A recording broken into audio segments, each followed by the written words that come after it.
Okay, we're in the document, the SAGE projects document, and this is for students attending Essex County College, typically Math 119, 120, 121, and 122. My recommendation is to follow this project by project, and I would, even if you were in like Math 122, I'd still look at the 119, 120, 121. You move yourself forward, so to speak. Now, of course, we're doing the project 120 now, and we've already presented to you project A, B, and C, and now I want to go to project D. Let me click on that, and that'll bring me to project D. The expectation is you know how to launch Sage at this point. You know how to run it either as a Jupyter notebook or as a terminal application. That's my recommendation. You really should know how to do that. So what I want to do is I just want to go through the launching of it.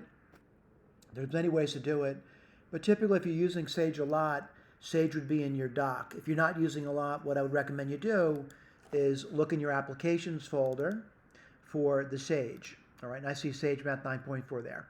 If you double click that, it's going to open up the application, and it's going to give me a choice whether to do it by command line or terminal application or by Jupyter Notebook. Now, Jupyter Notebook's nice because you can share them.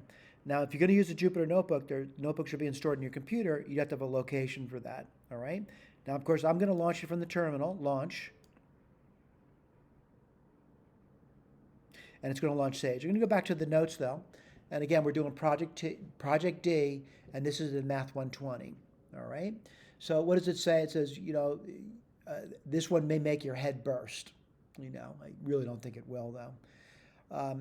It's typical for those that enjoy recreational mathematics, though. And I do mean that. It's typical, all right? So it gives you a summation over here. And now you may be curious about this, but, sums are basically, they're asking to add things together. And sums are really a big part of mathematics. But it says if the value of this sum is a over b, where a and b are co-prime, positive integers, yada, yada, yada. You notice a little footnote over there. The footnote's number 4. And again, if you hover your mouse over it, you can read that footnote. Or if you just simply scroll to the bottom page, you can read the footnote there as well. All right? So it says find the sum of a plus b.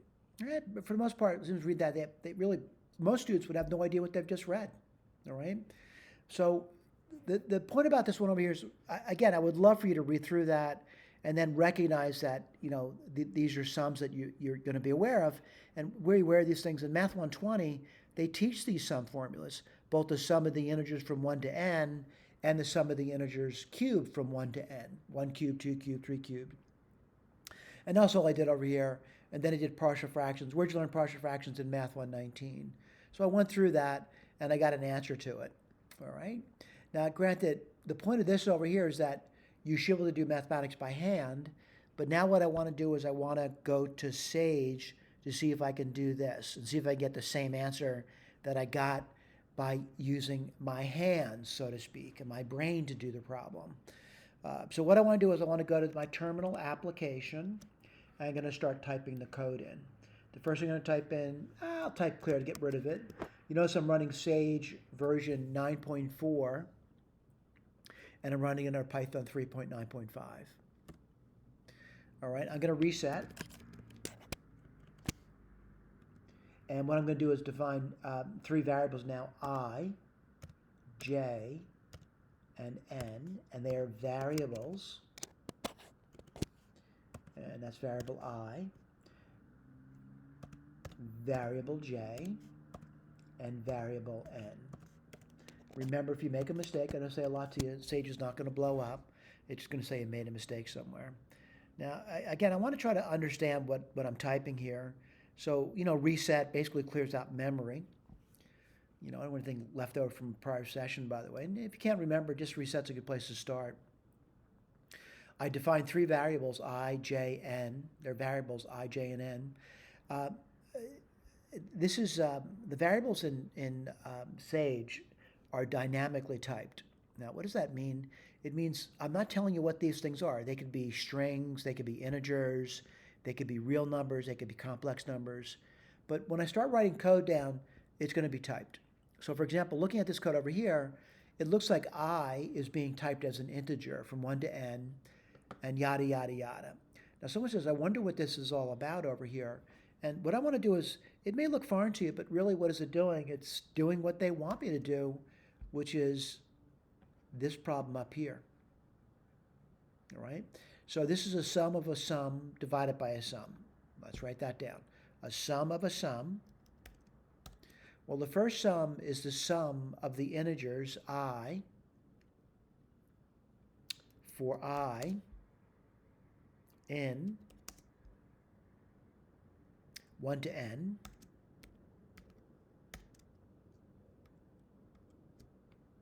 All right, now I want to tell you what this is doing. This is going to sum the integers. You know what I'm going to do? I noticed I mistyped over here. I'm just going to type in a little bit of the code at a time. Sum. And if you were to type in I, right, for I in 1 dot dot 10. Let me just go through that with you. And let's see what happens. I get 55. Now what did it do? It summed the integers 1 plus 2 plus 3 plus 4 plus 5 up to 10. And it's 55. Pretty easy to do. All right. Now if I want to do the cubes, let me do this over here.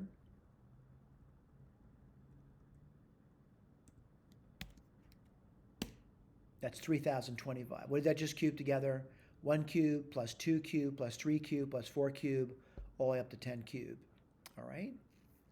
Let me clear my screen. I want to remind you clearing has no effect on the computer, just on the screen. Just simply cleared the screen out for me.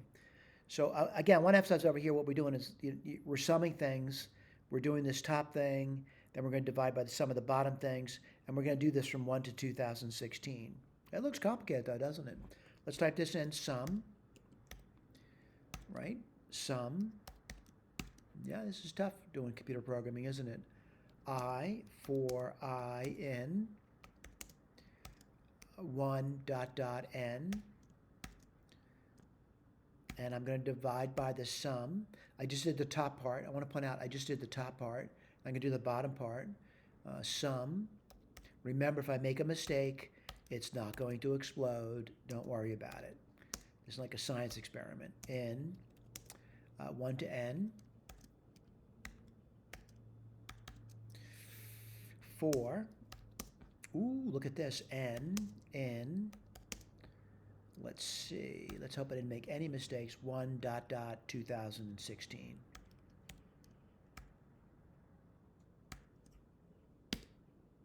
Wow. Look how fast that was. Gave me the number 4032 divided by 2017. That's the same number we got by hand. Now, granted, some people are going to say, well, why do I need to learn mathematics if a computer can do it? I will point this out. I think most people wouldn't even be able to formulate this as a code if they didn't understand the problem. So one is understanding the problem so they could code it. But more importantly, you're not going to get to the stage of using a computer unless you can understand really basic mathematics. And the mathematics that we present here, although it might make your head burst, it's stuff that we've taught you in Math 119. For example, in Math 119, I'm sorry, I misspoke, at 120, we told you how to sum the integers from 1 to n. We verified the formula, and we proved it by mathematical induction. We also did the sum of cubes, and we did that by mathematical inductions. And certainly if you look at the appendix of my Math 120 notes, we actually derived that formula as well. All right, so that's one thing we did, formulas. And those two formulas are written down there for you. The next thing we did, simple algebra. We did partial fractions in Math 120. And this sum over here is a telescoping series. It's pretty easy to do that as well. And we went through that also in Math 120 with summations. All right, but what do we do? What are we trying to learn over here? We're trying to learn that there's a relationship between what we're doing in hand arithmetic and what a machine does. And it might seem startling to you, but it's so true, including when you first experience the use of a calculator. It's almost like a miracle. It's almost really, it's incredible what a calculator can do. And what Sage can do is really incredible. What it was able to do, it was able to do the summation problem and get the same answer that we were able to get by, thinking. Right, and that's important.